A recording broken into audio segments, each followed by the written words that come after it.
E aí pessoal, beleza? Vamos dar início a mais um vídeo aqui no canal e esse é o primeiro vídeo do ano, beleza? Então quero desejar a todos vocês um feliz ano novo, que Deus abençoe a todos com muita saúde e paz, que vocês conquistem seus objetivos e sonhos aí, suas metas, e que seja um ano ótimo para todos nós, que seja muito melhor que o 2021 aí, devido a essa pandemia, que essa pandemia vai embora aí, deixa a gente aí trabalhar tranquilo, beleza? Então é isso aí, vamos falar um pouco do que vai ser o vídeo hoje. Hoje o vídeo vai ser falando das funções preparatórias G2 e G3, dando início aí falando da função R, né, para formar raio na interpolação, a função R e também a função IK, beleza? Então não sai da telinha e me acompanhe comigo aqui no computador. Vamos lá!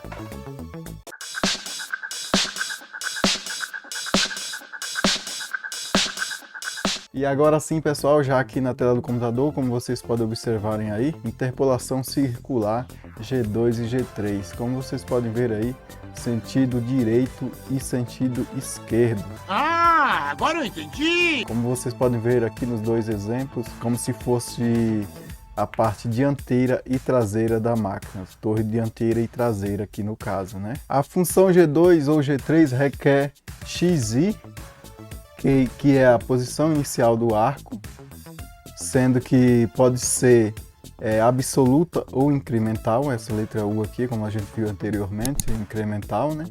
Programação incremental. ZI ou WI, que é programação absoluta ou incremental também, que seria a posição inicial do arco em Z. XF, posição final do arco em X. E ZF, posição final do arco em Z. Então, essas são umas regras aqui para determinar G2 e G3, beleza? Além disso, vamos falar agora de IK, o R e o avanço, que é o F. O I é igual a coordenadas do centro do arco, com sinal mais ou menos. E ele é um eixo auxiliar paralelo a X. E o K, coordenadas do centro do arco, com sinal mais ou menos. O K é um eixo paralelo a Z. R é o valor do raio, já o F é o valor do avanço. Quando se usa IK, não se usa R, importante ressaltar aqui, como vocês podem observarem aqui, beleza? Temos aqui uma regra para determinar o IK. A origem dos sistemas de coordenadas para cálculo de I e K é deslocada temporariamente para o início do arco, passando pela ponta teórica da ferramenta, beleza? 2. Projetando-se do ponto do centro do arco perpendicular aos planos X e Z, encontramos os valores de I e K.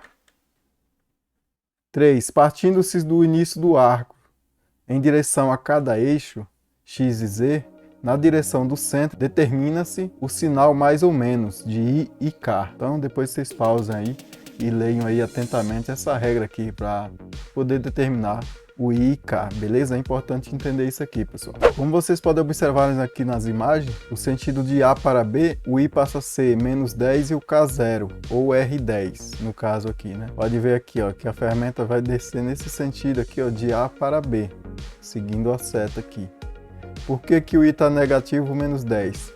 Porque do início, de onde partiu a ferramenta, ao centro do raio aqui, temos 10 nesse sentido. Já em Z o valor é 0, que o K é 0 em Z, o eixo auxiliar Z, que é o K, ele é 0 porque o centro aqui do raio, em relação ao ponto inicial de onde a ferramenta partiu, não foi deslocado, está na mesma linha aqui, então o valor de K aqui é 0. Já em sentido de X, foi deslocado uma distância aqui, ó, de 10, né? Então aqui está formando um raio de 10, beleza? Já aqui no sentido de B para A, o I passa a ser 0 e o K menos 10, ou R10. Como vocês podem observar aqui, agora está no sentido oposto, está para a esquerda. Como vocês podem ver aqui, a ferramenta partiu do início aqui de B e foi para o A, seguindo a seta aqui novamente. Dessa vez, o centro do raio encontra-se aqui, mas não houve movimento em X. Nesse movimento aqui não teve movimento. Já aqui, no eixo auxiliar AZ, houve um movimento negativo aqui, ó. Então, por isso o K passou a ser negativo, menos 10 aí. Na interpolação circular temos um exemplo aqui de um pequeno programa, como vocês podem ver, né? Aqui tem o cabeçalho que a gente já falamos antes, não vou me aprofundar muito nisso, senão vai ficar muito longo o vídeo. Então vamos aqui à parte do programa, G0, X30, Z2, então parou aqui. Ligou o óleo, M8, refrigeração, ligou a refrigeração, M8, então vem G1, Z-20 com F.3, então veio cortando aqui até menos 20. Se aqui tem 30 e o raio é 10, então 30 menos 10 daria 20. Daria não, dá 20, que é até aqui, ó. Beleza? Então a ferramenta parou aqui. Agora sim, G2, sentido horário, X50, Z-30. Vamos entender aqui por que 50 e Z-30. Z-30 porque o final aqui é 30 dessa parede aqui. Já tem uma cota aqui no desenho aqui, que mostra o comprimento final aqui do perfil da peça. Então Z-30, X50. Por que 50? Porque aqui a ferramenta ela parou no diâmetro de 30, como vocês podem observar aqui, ó, de 30. E ela vai, como vai formar um raio de 10, então esse 10 é multiplicado por 2. Então 10 vezes 2, 20, mais 30 dá 50. Então vai parar no diâmetro aqui em cima, ó, de 50. Agora sim, vamos determinar o raio. No caso aqui, I10 e o K0. Por que o K0? Porque não houve movimento nesse sentido aqui em Z, no eixo perpendicular a Z, né, que é o K. O centro do raio permaneceu aqui, ó, paralelo ao início. Então, por isso que o K0. Já no I, do ponto inicial ao centro do raio, a ferramenta ela se movimentou aqui, ela subiu. Então, formou um valor aqui de 10. Por isso que o valor de I aqui é 10. Ou simplesmente é colocado aí R10. E para finalizar, vamos agora com G1, X62, que é o diâmetro final aqui, saindo fora 2 mm da ferramenta. Porque o diâmetro final, para ser mais exato, é 60 mm. Aqui a ferramenta foi lá para o ponto de troca, o ponto inicial, e o M30 finalizou o programa aqui, beleza?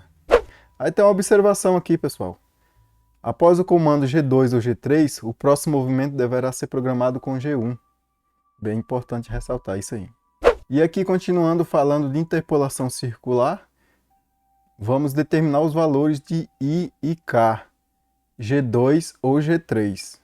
Então, como vocês podem ver aí, temos duas figuras aí para ser determinado os valores de R, I, K, e G2 ou G3. Então, nesse exemplo aqui, a ferramenta está se deslocando no sentido da seta aqui, ó. Aqui nós temos os eixos, o eixo X e o eixo Z. Então, nesse caso aí é G2, que é sentido horário. Em I vai estar o valor do R. Em K vai ser 0. Porque, pessoal, o I, o centro do raio, o valor de raio está em I, porque está havendo um deslocamento, uma distância do ponto inicial do raio ao centro do raio. Do ponto inicial aqui da usinagem do raio ao centro do raio. Então tem um valor aqui que vai ser o R determinado aí pela programação, pelo programador. Depende do perfil da peça, é claro. Já o K não houve movimento aqui no Z, ó. O ponto inicial ao centro estão na mesma reta. Não sei se vai dar para vocês entenderem aí. Mas se vocês observarem aqui, olha em linha reta no X aqui, ó, que seria a parede do Z, ó, não há movimento aqui, ó. Já em X tem um movimento aqui, ó, nessa direção aqui tem um movimento, que é a altura dessas duas linhas aqui, ó. Tem uma altura aqui, ó, que é o valor do R, né, que é o valor do raio, beleza? Já aqui no outro lado, temos também os eixos X e Z. Então aqui já não é mais G2, é G3. O valor de I passa a ser 0 e o valor de K será o R, só que negativo. Novamente, como vocês podem observarem aqui, ó, o I é 0 porque o centro do raio está reto com o ponto inicial do raio. Então, aqui em X não houve movimento, porque o centro está alinhado aqui com o ponto inicial, o centro do raio, né? Já em K, está havendo um movimento aqui, uma distância, né? A ferramenta partiu daqui para cá, para a esquerda, por isso negativo. Então, daqui a aqui tem um valor que será o valor do raio. Temos mais alguns exemplos aqui para determinarmos os valores de I e K. E se é G2 ou G3. Vou preencher aqui todos para vocês estarem observando aí. Como vocês podem observarem aí, ó, temos G3, né, sentido anti-horário. Aqui o K passa a ser mais e o I também mais. Novamente aqui G3, o K passa a ser positivo, mais, e o I negativo. G2, K negativo, porque está para a esquerda do Z. E o I positivo que está acima do centro do raio. G2 aqui temos o I negativo porque o centro do raio está abaixo do ponto inicial. O K também é negativo porque o centro do raio está para trás do ponto inicial aqui da ferramenta, beleza? Nesse caso aqui, pessoal, nessa tela aqui, peço que vocês deem também uma pausa e deem uma analisada aqui o que está acontecendo aqui em relação aos sinais de K e I. Observando aqui o centro do raio, o ponto inicial e o sentido aqui da usinagem representada por essas setas aqui, ó, pretinhas, beleza? Vamos falar, continuando aqui com o exemplo de interpolação circular. Nesse exemplo de programa também vou pular o cabeçalho, né? Vamos diretamente na parte de programa aqui. G0, x-1 com Z1. Então a ferramenta parou aqui, abaixo do centro e vai facear. G1, Z0 aproximou na face. Subiu para 16, então vai formar um raio de 2 mm aqui. Então, como é 2 mm, é multiplicado por 2, daria 4, menos 20 dá 16, que é o x onde foi parado aqui.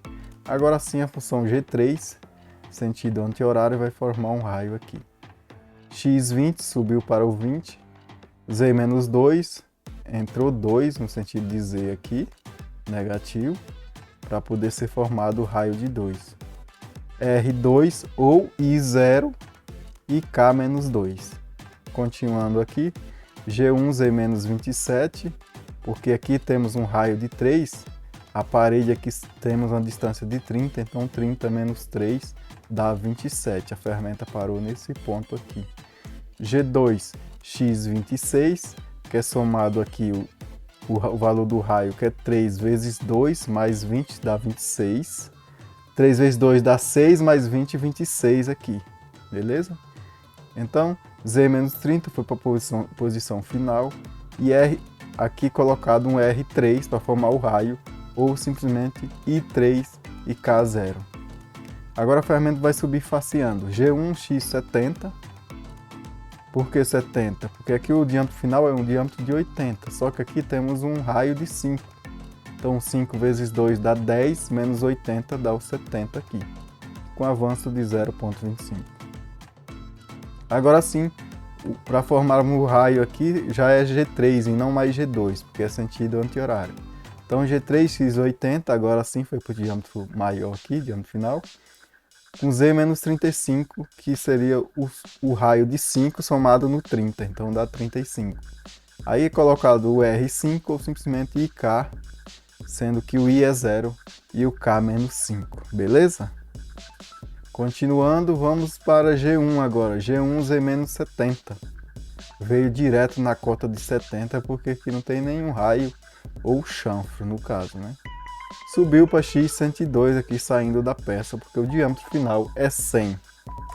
Aqui a ferramenta foi para o ponto de troca e o programa foi finalizado com M30. Beleza? Voltando a falar de IK, pessoal, é importante ressaltar que algumas máquinas, dependendo do que você mexer no programa, se você fizer uma pequena edição do programa e mexer nas linhas onde está o IK, se você mexer milésimo, questão de milésimo ou até um centésimo, tem algumas máquinas que ela não vai alarmar quando a máquina for trabalhar. Já tem outras que vai alarmar. Olha que legal! Isso porque nos parâmetros de máquina tem umas janelas onde o pessoal regula aí a folga do raio. O IK ele é famoso por ser responsável por formar raios perfeitos, ou seja, se não estiver tudo certo na programação, a máquina ela vai alarmar. Ou ela faz o raio ou simplesmente não faz. Então, por isso que nos parâmetros de máquina tem um local lá onde o pessoal que faz a manutenção eles diminuem a tolerância do IK, que é para a máquina não alarmar, ou alarmar com mais frequência aí, para ter mais precisão. E já outras é o oposto. Às vezes você tem um programa que roda em uma máquina, que roda bem. Quando você troca esse programa para outra máquina, a máquina vai estar alarmando aí. E você fica sem entender o que. Mas o principal motivo é porque os valores de IK ou de X e Z correspondentes ali não estão de acordo, não estão 100% calculados, beleza? É isso aí, pessoal, vamos finalizando mais um vídeo aqui. Espero que vocês curtam, que vocês compartilhem, deixem seu like, seu joinha e se inscrevam no canal, beleza? É isso aí, tamo junto, até o próximo vídeo. Valeu!